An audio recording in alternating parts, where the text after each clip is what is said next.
Imagine spending your entire life like just digging through deserts, Oh, yeah. climbing mountains, completely tearing up the floorboards of every house you've ever lived in, just looking for this buried treasure. Right. Just exhausting yourself for decades. Exactly. And then one day someone just taps you on the shoulder, points down at the ground, and shows you that you've been standing inside the bank vault this entire time. It's really the ultimate cosmic irony, isn't it? It really is. Because we build our whole modern existence around this assumption that, whatever we need, whether that's peace or success or happiness, it's always, quote unquote, out there. Yeah, waiting to be found. Or bought. Right. Or achieved. Which means we're just constantly searching. I mean, you open your phone today and it is just this relentless stream of new morning routines or like 10-step formulas for success. Oh, relationship hacks, productivity tools. All of it. We are constantly trying to add something new to our lives from the outside to fill this internal void. But today's deep dive is going to take that entire paradigm and just shatter it. Completely flip it upside down. Yeah. We are exploring a remarkably profound spiritual text today, the teachings of Guru Amar Das Ji. And this is found within Bilaaval, specifically the third Mehla. And, this specific text is so fascinating because it doesn't just offer some, vague platitude like, look inside yourself and leave it at that. Right. It's much more detailed. It really is. It operates almost like a spiritual physics manual. It maps out this very precise causal journey of psychological transformation. Okay, a spiritual physics manual. I like that. Because it challenges the very foundation of human seeking. Yeah. It argues that absolute spiritual ecstasy doesn't require acquiring anything new at all. Which is such a relief to hear, honestly. It really is. It just requires an entirely different orientation. And the text maps this journey that starts with finding a catalyst and then moves through this, necessary, really intense burning of our own ego. Yeah, the burning process. Right, which then reveals those millions of hidden treasures we were talking about, and ultimately brings us to a perspective so radical it actually equalizes life and death. It goes all the way to the edge. It does. So let's start at the beginning of that mechanism. The text implies that you don't just, stumble into this realization by accident while you're walking down the street. No, definitely not. It's initiated by a very specific guide. It says that glorious greatness is obtained from what it calls the perfect guru. Right, and that concept of the perfect guru is so central here. We often, we think of a guru just as a teacher, right? Someone who imparts information. Like a lecturer or something. Exactly. Yeah. But in this framework, the guru is more like a mirror or a catalyst that fundamentally shifts your consciousness. Because you can't do it on your own. Right. The text establishes that without this specific guidance, the human mind remains trapped in its own blind spots. You can't think your way out of a trap using the exact same mind that built the trap in the first place. Oh, wow. That is a great way to put it. You need an outside spark. You absolutely do. And through this guru, a very specific mechanism is unlocked. Guru Amar Das Ji explains that the Naam, which translates to the name of the Lord, basically representing the ultimate divine reality, it spontaneously comes to abide in the mind. Spontaneously. And the presence of this Naam brings a state of constant ecstasy. The speaker literally describes their mind being in ecstasy night and day. It's a permanent state. Right. And then mentions that as Gurmukh, they beg for this bliss-giving name. Now let's quickly break down that word Gurmukh. Yeah, please do. It essentially means someone who is oriented toward the guru. Their face, their whole attention is turned entirely toward that divine wisdom rather than, being turned toward their own ego or the material world. But that orientation points to this really fascinating paradox in how this actually happens. And I want to get your thoughts on this. Sure. The text notes that the name comes to abide in the mind spontaneously. Like it just arrives. Just happens. Right. Yet in the very next breath, the speaker says they beg for it. And, if you're listening to this deep dive right now and trying to apply it to your own life, that seems totally contradictory. It sounds like a clash of ideas. Yeah. How can an experience be totally spontaneous if you're actively begging for it night and day? It's a great point. It forces us to reconsider how cause and effect actually work in a spiritual context because we are so conditioned by the transactional nature of the modern world. Oh, entirely. You put in effort, you get a result. Right. I push the button, I get the reward, I work 40 hours, I get the paycheck. Yeah. But spiritual grace just doesn't operate like a vending machine. Right. It feels much more organic. I always think about preparing the soil in a garden. Like, you can't just throw seeds on concrete and demand a flower, right? You Right. have to do the grueling work. You're on your knees, you're pulling weeds, tilling that hard dirt, watering the soil. Your hands dirty? Exactly. And that intense effort, that is the begging. That's the active, devoted seeking of the Gurmukh. But you can't actually force a seed to crack open. That blooming itself is entirely outside of your control. You can only create the right conditions. Exactly. You optimize the environment, the act of begging, this intense devotion the text talks about. It's not about, like, convincing a reluctant deity to give you a prize. Like wearing them down. Right. No. It's about aligning your own mind. It softens that hard, concrete soil of your consciousness. I love that. And once that soil is perfectly prepared through the guru's guidance, the realization of the name happens instantaneously. It takes root spontaneously because the internal environment is finally hospitable to it. But creating that hospitable environment requires some serious renovation, right? This isn't just about planting something new. It's about what needs to be destroyed first. Oh, absolutely. You can't fill a cup that's already overflowing. You have to empty the vessel. And the text is, it's pretty uncompromising about the nature of that emptying process. Uncompromising is a good word for it. It uses incredibly striking language. Guru Amar Das Ji states, "Through the word of the Shabad, I have burnt away egotism and maiaa." Burnt away. Burnt. And by doing this, the speaker obtains honor in the court of the true Lord. And later, it reinforces this necessity, noting that when the true guru reveals the truth, all egotistical pride is just gone. We should probably pause on those two massive obstacles it mentions, egotism, or haumai, and maiaa. Yeah, let's define those for the listeners. So maiaa is often translated just simply as money or illusion, but it's really much deeper than that. Right, it's not just cash in the bank. No, it's the sticky, insidious attachment to the material world. It's our obsession with our status, our reputation, our relationships, our possessions.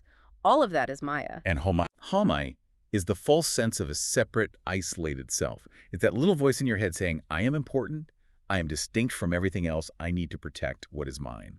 Which totally explains why the language here is so intense. I mean, the text doesn't suggest that you politely decline maiaa or that you, like, gently set your ego aside in a drawer somewhere. It says burnt. Burnt. It evokes the image of a controlled forest fire for me. Oh, that's a brilliant analogy. Think about when a forest is choked with dead brush and overgrown weeds. It blocks out the sun. The entire ecosystem just suffocates. Right.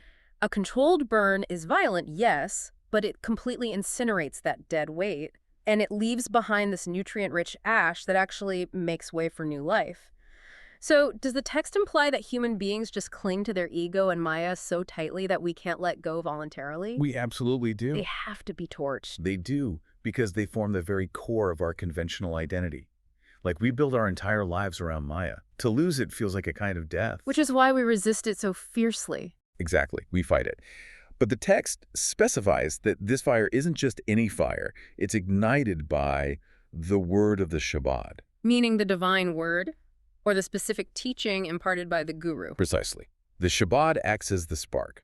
Because ordinary intellect, just your everyday thinking brain, it can't burn away the ego. Because the intellect is part of the ego. Exactly. It's a tool of the ego. You can't use the ego to destroy the ego. Only the precise, piercing truth of the Shabad can actually expose the illusion of maiaa for what it really is. And once you see that the things you've been chasing are just smoke, the attachment just burns away. The egotistical pride is incinerated because you suddenly realize the self you were so desperately trying to protect was an illusion all along. Okay, so if we follow this sequence, the controlled burn is swept through the forest. The dense underbrush of ego and worldly attachment is just reduced to ash. Clean slate. Right. So what is actually left behind? Because this is where the text introduces that massive plot twist about where true wealth resides. It fundamentally redefines our relationship with literally everything around us. It really does. Guru Amar Das Ji reveals that within the home of the self are all the millions of treasures. Within the self. Yes. It is the true guru who pulls back the curtain and shows the seeker this reality, revealing the treasure of the Naam deep within the nucleus of the self. And even faith itself isn't something imported from a holy site or a distant heaven. Right. The text literally says, from the mind itself, mental faith is obtained. Which completely strips away all external dependencies. We usually, we look for proof or validation from the outside world. We're constantly. We want someone else to tell us we're on the right path. But here, the realization of the Shabad turns the spotlight entirely inward. It's all inside. The outward frantic search just ceases, because the ultimate destination is the nucleus of your own consciousness. It goes right back to that bank vault analogy we started with. It really highlights the tragic irony of the human condition. It's so true. We exhaust ourselves hustling for maiaa, chasing the promotion, trying to curate the perfect life on social media, seeking validation from people who are honestly just as lost as we are. Chasing mirages. Yeah, and all the while, millions of treasures are sitting dormant inside us. The text captures the psychological relief of this discovery perfectly when the speaker says, "I serve the Lord of the universe. I have no other work to do." That phrase, no other work to do, that is crucial. Tell me more about that. It isn't advocating for laziness. Yeah. Or just dropping out of society and sitting on a couch all day. Right, it's not apathy. No, it means the spiritual hustle is over. The desperate, anxious striving to become enough is finished. When you realize the vault is inside you, you don't need to beg the world for pennies anymore. Wow. You operate from a place of profound abundance, rather than this constant state of scarcity. And operating from that place of abundance, it fundamentally changes your risk assessment of the world, doesn't it? It shifts everything. Because if you need nothing from the external environment, you no longer fear what the environment can take away from you.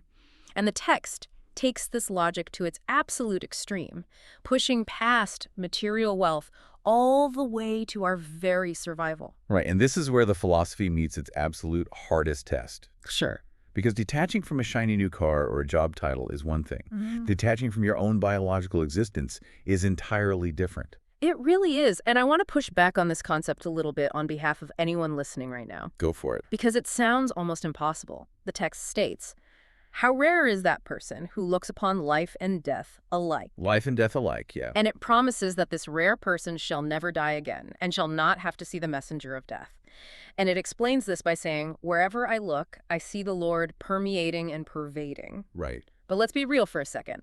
Looking at life and death alike, that violates every single survival instinct wired into our DNA. It's completely counterbiological. Exactly.